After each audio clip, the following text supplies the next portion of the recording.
Hello, welcome back. I'm the Aperitif Guy, my name's Paul. If you'd like to follow my blog, you'll see the address down below in the comments section.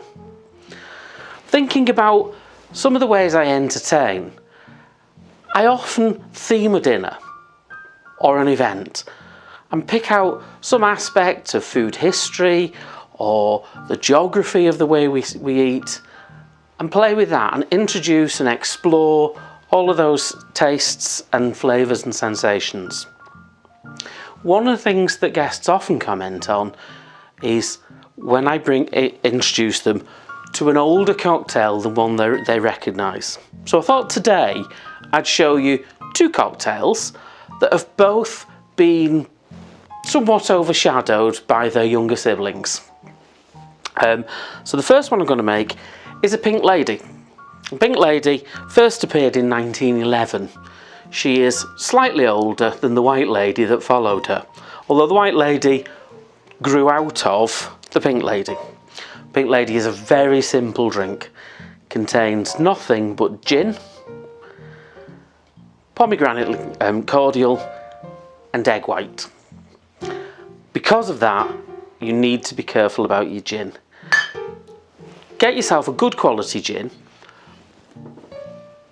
but the pomegranate adds very little more than sweetness and a little bit of sharpness. So this drink can cope with a really complex gin like the Bombay Sapphire that I've got here. It's got plenty of botanicals in, and actually what will happen is by blending it with the egg white and the cordial, you'll be able to taste each of those individual botanicals a little bit more than you would normally. It separates out the flavours, you might say. So let's make a start. Ice into our shaker, and again starting with our cheapest ingredient is egg white. All I've done is I've broken this egg white up with a fork. Just redo it there with the back of my whisk. And you need, shall we say that much? About 2 teaspoons. And that's why breaking it up matters, is it just allows you to be a bit steadier, otherwise you'll finish up dumping a whole egg white in there. That's not entirely pleasant. Then I want about a tablespoon of grenadine. I'm going to go off on one of my rants here. You can get grenadine syrup, you can get the posh French stuff, you can get slightly cheaper stuff marketed by a soft drinks manufacturer. These are not what you want for making cocktails.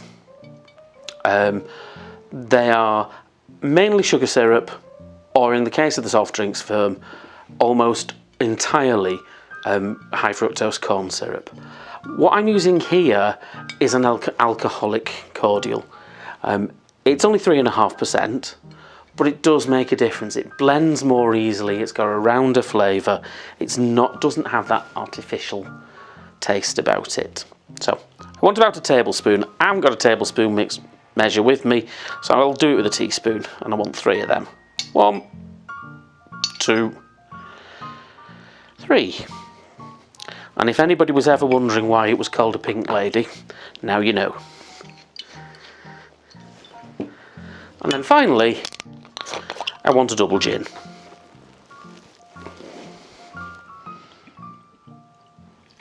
One, 2. Now, I read several times on the internet that the best way of mixing egg white into a drink is to do it without ice first, strain it into a clean shaker, put the ice in, shake it all over again. I don't hold with that. To be honest, that's far too much work for entertaining at home. I shall leave that one to the professionals. I would just say you need to shake it hard and vigorously. So here we go.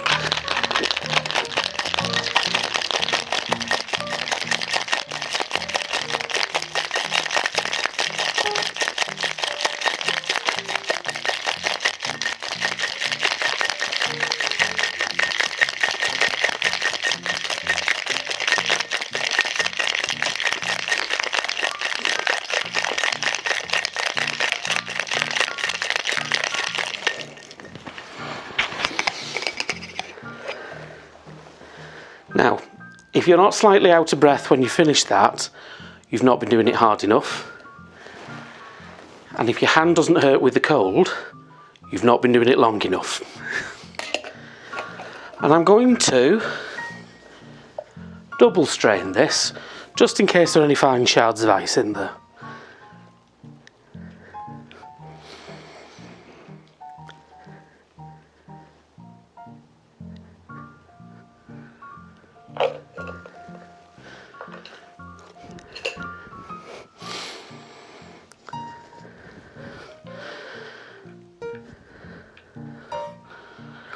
There you have a pink lady.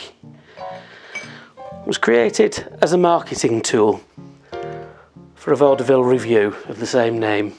And unfortunately, that kind of pink, unthreatening vision with the foamy head made her seem trivial. Esquire magazine once voted it the world's worst cocktail, but I disagree. The egg gives it body, gives it a beautiful look, and the grenadine allows you to taste your way through the delicious gin.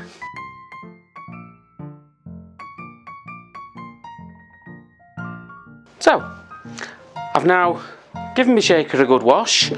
Nobody wants the egg white hanging round because it'll affect the texture of the next drink.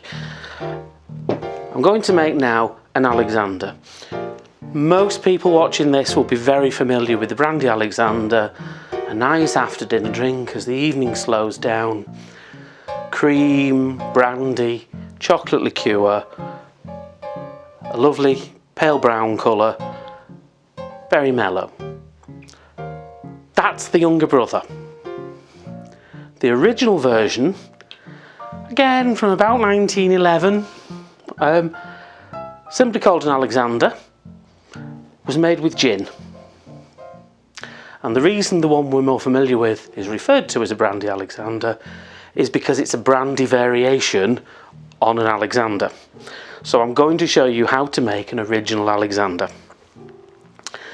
Its original recipe was equal quantities of gin, white creme de cacao and cream. Over the years, some people have added a little bit of egg white to it, other people have upped the quantity of gin.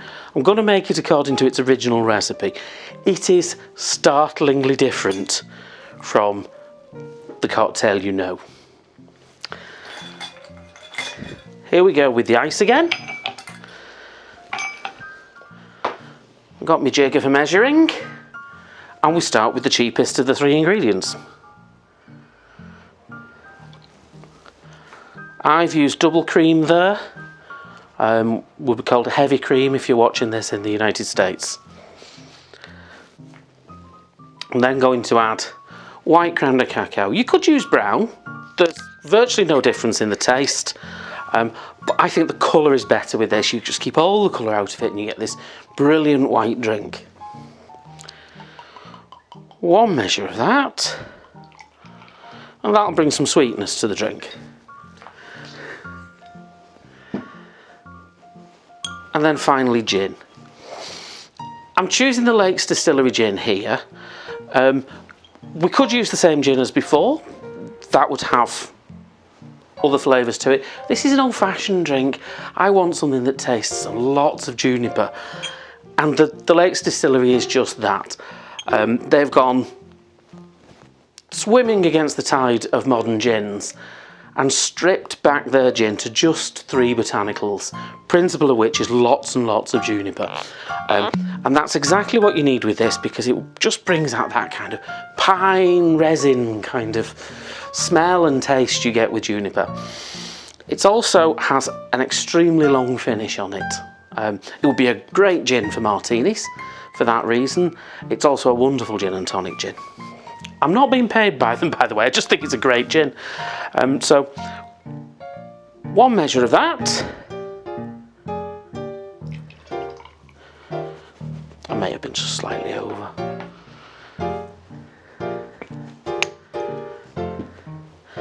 And like we do when we're mixing egg white, lots of hard shaking to blend that cream together.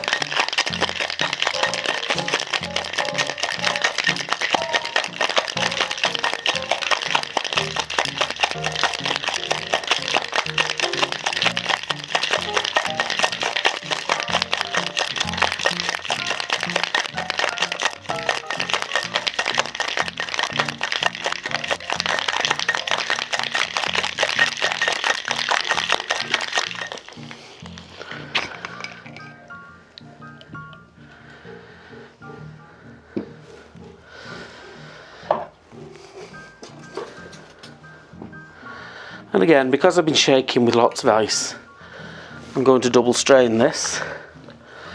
No, I'm not, because I've lost my other strainer.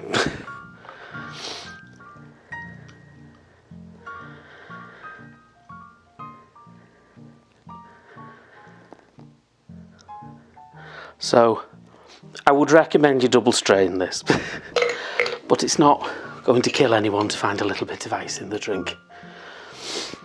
And then, just to garnish it, a departure from tradition.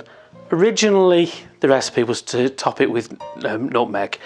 I'm going to use some very high quality chocolate, excuse me, chocolate, because I think it finishes it better on this occasion. So just a little bit, like that. And there we have an Alexander.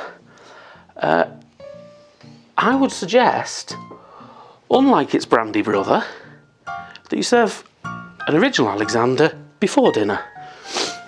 Because of the cream content, not too close to dinner, but it's a refreshing drink. It's not one that you want to be sending your guests home with. So, 2 retro drinks, both in the first half of the 20th century. A pink lady that gave birth to a white lady, and an Alexander that became a brandy Alexander later. Thank you for joining me, and I hope to see you again on another occasion.